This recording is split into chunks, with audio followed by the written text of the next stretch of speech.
10:36 de la mañana, continuamos con más información. Antes de presentarles a nuestro invitado, estamos con nuestra directora Mónica Montealegre. Mónica, buenos días. Buenos días.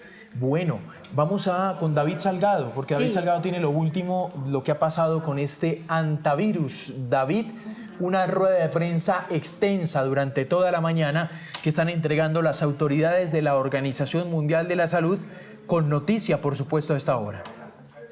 Juan Camilo, Mónica, muy buenos días. En presencia del director de la OMS, Tedros Adhanom, y también la directora del Departamento de la OMS para la Prevención y la Preparación de Epidemias y Pandemias, y además el director de Operaciones de Alerta y Respuesta de Emergencias Sanitarias de la organización, dieron una extensa rueda de prensa sobre lo último que se sabe del brote de antivirus que se descubrió en un crucero que partió desde Argentina el 1 de abril. La información que dio el director de la OMS es fundamental porque ya elevó a 5 los casos confirmados por laboratorio de antivirus. Anteriormente, con la última información que teníamos, que era del día de ayer, simplemente habían 3 confirmados por laboratorio. Ya lo elevó a 5, mientras que el resto de afectados, que ya suman 8 personas, se mantiene en sospecha. Además, María Van Kerkhove, la directora del Departamento de la OMS para la Prevención y Preparación frente a Epidemias y Pandemias, dijo que esto no es el comienzo de una epidemia ni el comienzo de una pandemia, mencionando e insistiendo que este antivirus, este virus no es igual que el COVID-19, abro comillas, no es el comienzo de una epidemia, no es el comienzo de una pandemia, pero la ocasión es ideal para recordar las inversiones de la investigación. Y a su vez, el director de Operaciones de Alerta y Respuesta de Emergencias Sanitarias dice que cree que este será un brote limitado si se implementan medidas de salud pública y se muestra la solidaridad entre países. Mónica y Juan Camilo, rápidamente como información, se conoce, también confirmado por el gobierno de Canarias, que el barco no atracará en las Islas Canarias, sino que toda la evacuación se dará a través de lanchas. Primero, escuchemos cómo Tedros Adhanom, el presidente director de la OMS, hizo el anuncio de la elevación de los casos. Hasta el momento se han notificado 8 casos, incluyendo 3 fallecimientos. 5 de los 8 casos han sido confirmados como hantavirus y los otros 3 permanecen como sospechosos. Los hantavirus son un grupo de virus transmitidos por roedores que pueden causar enfermedades graves. El 12 de abril del 2026, el capitán del crucero anunció a los pasajeros del MV Ondius la primera muerte que se presentó en la embarcación. Escuchemos. Es mi triste deber informarles que uno de nuestros pasajeros falleció repentinamente anoche. Por trágico que sea, creemos que se debió a causas naturales. En este momento, en Ámsterdam, hay una señal en vivo que vamos a estar rastreando porque acudió una persona por sospecha de antivirus. Bueno, ahí está. Es por eso, Mónica, que tenemos invitado entonces a esta hora el doctor Hugo Pizzi, epidemiólogo argentino. Hablábamos ayer que nos atendió amablemente unos minutos, ayer. Exactamente, Sí, pero el doctor Pizzi muy amablemente nos hizo llegar una investigación que nos permite ampliar este caso, pero no solo eso, lo que no esperábamos eran las noticias que están pasando durante la mañana de hoy, que por ahí quiero arrancar, si le parece bien, Mónica, y es, doctor Pizzi, empieza la OMS a reportar el aumento de casos por antivirus. Esto lo podemos ir viendo durante los próximos días y cómo podemos dimensionar este tipo de noticias, que aparezcan más casos confirmados. Bueno, en primer lugar, un saludo cordial a toda la teleaudiencia y fundamentalmente tranquilidad, porque esto es una cosa que se puede manejar bien, no tiene absolutamente nada que ver con COVID. Lo dije en las primeras entrevistas a todos los países involucrados que tenían pasajeros ahí, Alemania, Francia, España, Estados Unidos, en su momento lo dije y hace ya mucho, hace más de 20 días, o sea que se había explicado perfectamente bien porque nosotros trabajamos en estos brotes y generalmente primero es el contagio a través del ratón, esta gente que estuvo caminando por Chile y por Argentina, que son comarcas andinas donde pueden estar el ratón colilargo, y después que subieron al barco ya con la incubación de la enfermedad. Pero no hay que preocuparse, ya está todo controlado, o sea, inclusive ya van a empezar a bajar a todos de a poco. Yo tengo una comunicación esta tarde con Canarias, que hay un intercambio de conceptos y demás, pero esto no tiene nada, ni riesgo de epidemia, ni mucho menos. Es más, si me permiten, les voy a dar una idea que yo tengo desde hace muchos días, que me parece una pena que no hayan subido 2 o 3 virólogos al barco hace 20 días y hayan solucionado el problema, porque hoy estamos con 3 fallecidos, el médico gravemente enfermo y todavía estamos haciendo todos los estudios que tendríamos que haberlo hecho, y no el sufrimiento de toda esa gente que está en el barco, porque todos se olvidaron del resto de los pasajeros, estaban en un estado caótico, dramático, desesperados porque decían, yo comí con este que murió, yo estaba al lado del camarote del otro que murió, yo estaba... Entonces era una crisis psicológica donde realmente había algunos que querían salir del barco de cualquier forma, aunque sea con los botes salvavidas, o sea, y nadie se comentó ni nadie hizo eso porque esa gente necesita apoyo psicológico. Doctor, hablábamos ayer y que incluso terminamos la entrevista con esa pregunta que hoy creo que cobra más importancia, y es el cerco, ¿no? El cerco epidemiológico para quienes estuvieron. Se reportaba también en las noticias que hay pasajeros, cerca de 30, que incluso desembarcaron antes de que se conociera como tal el brote con el virus. Ese cerco epidemiológico, ¿cómo tiene que ser y qué tan riesgoso es que estos pasajeros que se desembarcaron en su momento y estén teniendo contacto con otras personas puedan transmitir el virus? ¿De eso hay evidencia? ¿Se sabe algo? Bueno, en primer lugar, el tema de todos los que desembarcaron en la isla de Santa Elena, que son como 30, hay a muchos, puedo asegurar, que los están buscando y no los encuentran. Fíjese usted qué situación caótica, ¿no? Tanto en el barco como en tierra. Los están buscando y todavía no han podido dar con ellos. Algunos, no a todos. Y después, por ejemplo, cuando uno está ante un proceso infeccioso respiratorio, tiene normativas que ya están escritas, qué es lo que hay que hacer, cómo se aísla, de qué manera lo atiendo, porque si usted lo tiene aislado, tiene que seguir atendiéndolo, o sea, ya sea como médico, ya sea para administrarle alimento. Entonces, hay formas de cuidarse, guantes, estas cosas que ustedes están viendo, algún tipo de ropa especial que se utiliza. Por eso, yo insisto con que este drama, esta odisea de este barco, podría haber sido cortada hace más de 20 días si hubieran subido al barco, en vez de negarse la gente de Cabo Verde y demás, subir al barco 2 o 3 virólogos expertos y le hubieran dado una solución definitiva al tema. No, porque ha sido un calvario. Y en ese sentido, doctor, el riesgo igual sí es alto para quienes, digamos, tengan contacto en la actualidad con estos pasajeros que en algún momento estuvieron en el barco. ¿Ese riesgo sigue siendo alto o no es tan alto? En general, las personas que están bien, que no se han contaminado, vuelven a su vida y sus actividades cotidianas sin ningún tipo de problema. El problema es identificar todos y hacerle los análisis a todos, pero ya le digo, hay un grupo que los están buscando, esos que bajaron en la isla Santa Elena, la famosa isla de Napoleón, donde los ingleses lo pusieron a Napoleón tanto tiempo. Entonces, en esa isla, y de pronto como que desaparecieron. También puede haber sido la angustia, ¿no?, de volver a sus hogares y demás, pero hay algunos que no los encuentran. Pero hay que se evalúa, hace un análisis muy simple, y uno sabe si tiene o si no tiene, y bueno, y si no, vuélvase, intégrese nuevamente a su vida. El asunto es así, pero nadie piense que esto es el inicio de una epidemia, lo he dicho, lo he escrito en diario y demás. Nadie piense que esto es parecido al COVID, lo vamos y están manejando los colegas perfectamente bien. Y es 45. Tarde, pero bien. Claro. Doctor Pizzi, ¿es más grave la transmisión cuando ocurre de un animal a un humano directamente que de humano a humano el virus actúa No, son las más dos letal? iguales. No, son las dos iguales. El virus entra y empieza a dividirse rápido y proficuamente.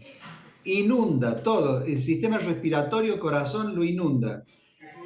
Pero depende si es un organismo frágil, una persona de mucha edad, o un organismo joven que a lo mejor tiene una cardiopatía, un organismo frágil que a lo mejor tiene un asma crónico, una diabetes, un obeso mórbido. Ahí el virus actúa con contundencia y la mayoría de las veces es letal. Pero hay muchos que han padecido esto y estando internados rápidamente ante la consulta presta, o sea, uno le mejora todas las funciones que tiene alteradas y se lo puede recuperar. Por eso siempre hay que acostumbrarse, así como lo dijimos tantas veces en la pandemia, hay que acostumbrarse a la consulta médica. No es cuestión de quedarse en la casa y decir, mañana voy a estar mejor. Es un error eso. Doctor, usted nos hacía llegar el informe también de lo que pasó en Argentina y yo quiero que le cuente pues, a nuestros usuarios de Noticias Caracol aquí en Colombia qué fue lo que pasó y cuál fue esa experiencia que ya tuvo Argentina en su momento en el 2018 con el caso puntual de hantavirus en el pueblo de Puyén. Bueno, el pueblo de Puyén, un lugar maravilloso desde el punto de vista turístico, una belleza geográfica incomparable, iba a festejar un cumpleaños de 15 en una señorita. Y un señor va a limpiar el lugar donde iba a ser la fiesta. No tuvo la precaución de usar ni guantes, ni usar un barbijo, una mascarilla. Entonces, cuando empieza a barrer, lo hace, levanta polvo y inhala el virus que estaba en materia fecal del ratón y en la orina del ratón seca, enferma gravemente, lo llevan a la casa con toda la sintomatología, ya estaba en los últimos estertores por morir, pero todos los que los cuidaban de sus familiares, incluida la quinceañera, se contagian. Entonces, en ese trabajo se aclara perfectamente bien que no era únicamente el ratón hombre, sino que era hombre también. Entonces, cuando se aclaró ese aspecto, se develó la parte esa epidemiológica, cambió totalmente el panorama. Que esa es la explicación que yo di el primer día respecto a lo que había pasado con el barco. O sea, siempre se creyó, pero siempre se creyó que la contaminación era animal-hombre, ratón-hombre. O sea, zoonosis, enfermedad de los animales para el hombre. Pero en ese evento, en ese brote en la localidad de Puyén, se develó y se llegó a la conclusión de que también existía el contagio interhumano. Llegan a esa conclusión, doctor. Entiendo que 6 personas mueren en ese evento puntual y en principio otras 50 fueron puestas en cuarentena. ¿Cómo fue ese proceso ya de cerco una vez se identifica que ocurrió en esa fiesta? Bueno, en general los muertos llegaron a 11 después y la cantidad de gente que estuvo aislada fueron 80. Pero, ¿qué sucedió? Era una comarca turística por excelencia, se cerró todo, nadie podía salir, nadie podía entrar. Hubo pérdidas humanas, pérdidas económicas espantosas porque era un pueblo que vivía por su belleza de todos los turistas del mundo, no de Argentina, del mundo. Es un lugar paradisíaco. Entonces, a partir del aislamiento y un control estricto de los que estaban enfermos, se pudo salvar mediante internación a los que estaban contaminados y se perdió esa cantidad de gente, esos 11, entre ellos la quinceañera, que fue realmente un cuadro tremendo, ¿no? Sí, se lo preguntó, doctor, perdón, Juan Camilo, porque en medio de todo este debate que está pasando con el barco, pues también está el hecho de si se va a poner en cuarentena o no a quienes de alguna manera estuvieron ahí, o si debería, digamos, tenerse en cuenta esa medida, que es todo un debate también en España. Y a raíz de esa experiencia, doctor, ¿usted cómo lo ve? ¿Qué debería hacer el mundo, sobre todo cuando estamos viendo ya hoy con el reporte de la OMS de más casos confirmados?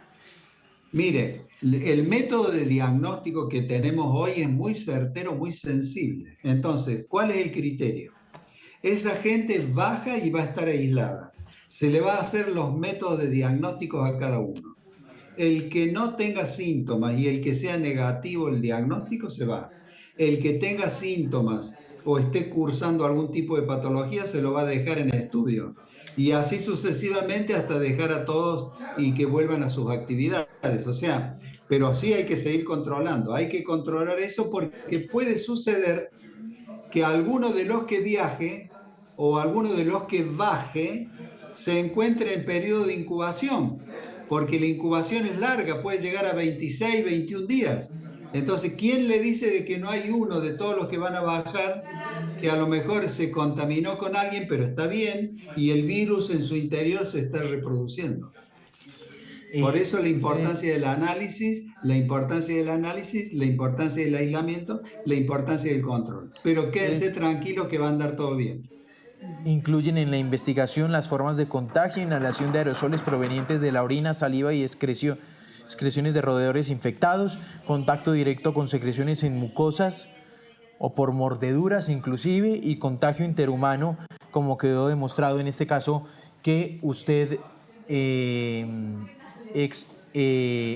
expone. Sí, no, sino que le sumaba, Juan Camilo, a lo que decía el doctor, y no sé si lo podamos saber desde ya, que esta cepa puntualmente de este brote de hantavirus sea distinta, o qué comparaciones se puede hacer con el caso argentino, teniendo en cuenta más lo que usted nos dice, doctor. Los síntomas podrían aparecer es igual. Tiempo igual, y los síntomas es igual, que usted nos sí, dice pueden estar cepa Andes o andina.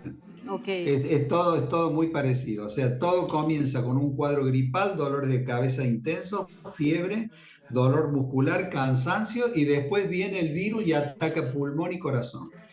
Antes de atacar eso empieza tos, mucha tos, que ahí es donde contamina. No se olviden que cada gotita, recuerden siempre, cada vez que toso, por eso siempre hay que poner el pliegue del codo. Cada vez que toso son 60 kilómetros de velocidad hasta 8 metros de distancia. Tos o estornudo. Pero si yo hablo con una persona, evidentemente también la puedo contaminar si estoy a la distancia que, por ejemplo, están ustedes dos conduciendo el programa. ¿Por qué? Porque cuando usted percibe, por ejemplo, fíjese lo que es la enseñanza médica, usted percibe mal aliento en la persona que es su interlocutor, usted también está recibiendo partículas de saliva. ¿Y cuántas veces estamos hablando con alguien que se nos acerca mucho y nosotros percibimos el mal aliento? Claro. Pues doctor Pizzi, muchas gracias, muy amable por estos minutos. Yo quería, Juanca, perdóneme, una pregunta final antes de despedir al doctor, y es que veíamos en el reporte de nuestro compañero David hace unos minutos a este video que se conoció del capitán informándole a los pasajeros sobre la muerte, pues, de este primer pasajero, y en ese momento pues no se informa, sino que se dice que fue por causas naturales. Va a empezar a salir cada vez más información de cómo se ha venido manejando pues la información en su momento y lo que ha venido pasando. ¿Usted cómo ve esto? Porque obviamente dentro del crucero avisar o decir que pues tenían un caso en ese momento con posibilidad de algo tan grave, pues podría tener repercusiones. ¿Usted cómo lo ve? Absolutamente. Absolutamente. Yo estoy convencido, y es muy atinado su comentario, que a toda esta gente va a haber que hacerle tratamiento psicológico, porque lo que esta gente vivió, y sería interesante que algún día desarrollaran ustedes y pudieran hablar con alguien que estaba en el crucero, porque a lo que yo tuve acceso es de una persona que tenía desesperación por irse del barco, lloraba porque dice, ¿qué me puede llegar a pasar? Es lo que le dije al principio, estuve comiendo con este señor, estaba en el camarote del lado. O sea, no, esto ha sido una cosa terrible, y creo que va a influir en muchas cosas, ¿no? Va a influir en a dónde uno va a influir si muchos que van a pensarlo dos veces para subir a un barco ahora, pero el ser humano es así. Por eso sería interesante de que de pronto ustedes consigan a uno de los valiosos psicólogos, psiquiatras que tienen en Colombia, y de pronto podrían hasta hacer una nota muy interesante para este programa suyo, que de por sí es muy interesante. No, pues le recibimos la sugerencia, sí, doctor, y seguimos atentos. Estamos en esa búsqueda también, pues, de los pasajeros y en el cubrimiento minuto a minuto de lo que está pasando, pues, con el hantavirus. Doctor Pizzi, muchas gracias por estos minutos. Un abrazo cordial para todos, el saludo y el cariño de siempre para su país. Adiós.